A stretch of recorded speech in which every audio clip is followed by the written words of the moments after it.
സാഹിത്യ ഭാഷയ്ക്ക് വഴങ്ങുമെന്ന് തെളിയിച്ച മഹാനായ എഴുത്തുകാരൻ. രസകരവും സാഹസികവുമായിരുന്നു ബഷീറിന്റെ ജീവിതം. 1908 കോട്ടയം ജില്ലയിലെ വൈക്കത്തിനടുത്ത് തലയോലപ്പറമ്പിലാണ് അദ്ദേഹം ജനിച്ചത്. സ്കൂൾ പഠനകാലത്ത് തന്നെ അദ്ദേഹം സ്വാതന്ത്ര്യ സമരവുമായി ബന്ധപ്പെട്ട് പ്രവർത്തിച്ചു. നാടോടിയായും സഞ്ചാരിയായും സമരഭടനായും തടവുകാരനായും ബഷീർ ജീവിതത്തെ അടുത്തറിഞ്ഞു. 1938 ആദ്യ കൃതിയായ ധർമ്മരാജ്യം പ്രസിദ്ധീകരിച്ചു. സാധാരണക്കാരന്റെ ജീവിതത്തെ അടുത്തറിഞ്ഞും അനുഭവിച്ചും കഥാപാത്രങ്ങളാക്കിയും ബഷീർ കഥയെഴുതി. ഹാസ്യം കൊണ്ട് അദ്ദേഹം വായനക്കാരെ ചിരിപ്പിച്ചു, കൂടെ കരയിപ്പിക്കുകയും ചെയ്തു.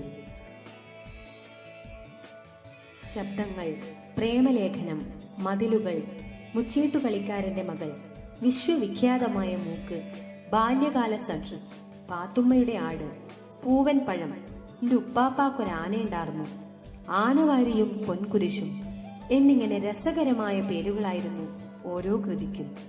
കാക്ക, പൂച്ച, ആട്, പട്ടി ഇവയെല്ലാം അദ്ദേഹത്തിന്റെ കൃതികളിൽ കഥാപാത്രങ്ങളായി. സർവ്വ ജീവജാലങ്ങൾക്കും ഈ ഭൂമിയിൽ അവകാശമുണ്ടെന്ന് അദ്ദേഹം തന്റെ കൃതികളിലൂടെ പ്രഖ്യാപിച്ചു. എട്ടുകാലി മമ്മൂഞ്ഞ്, മണ്ടൻ മുത്തപ്പ, ആനവാരി രാമൻ നായർ, പൊൻകുരിശു തോമ എന്നിങ്ങനെയുള്ള കഥാപാത്രങ്ങളെല്ലാം തന്നെ ഏവരുടെയും മനസ്സിൽ നിറഞ്ഞു നിൽക്കും. 1970 കേന്ദ്ര സാഹിത്യ അക്കാദമിയുടെ ഫെലോഷിപ്പും 1982 പത്മശ്രീയും നൽകി രാജ്യം അദ്ദേഹത്തെ ആദരിച്ചു. എഴുതിയും പറഞ്ഞും സ്വയം ഒരു കഥയായി മാറി വൈക്കം മുഹമ്മദ് ബഷീർ എന്ന ബേപ്പൂർ സുൽത്താൻ. 1994 ജൂലൈ 5 അദ്ദേഹം ഈ ലോകത്തോട് വിട പറഞ്ഞു.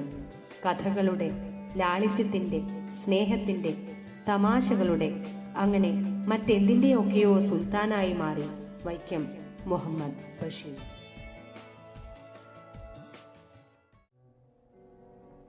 दो प्यासे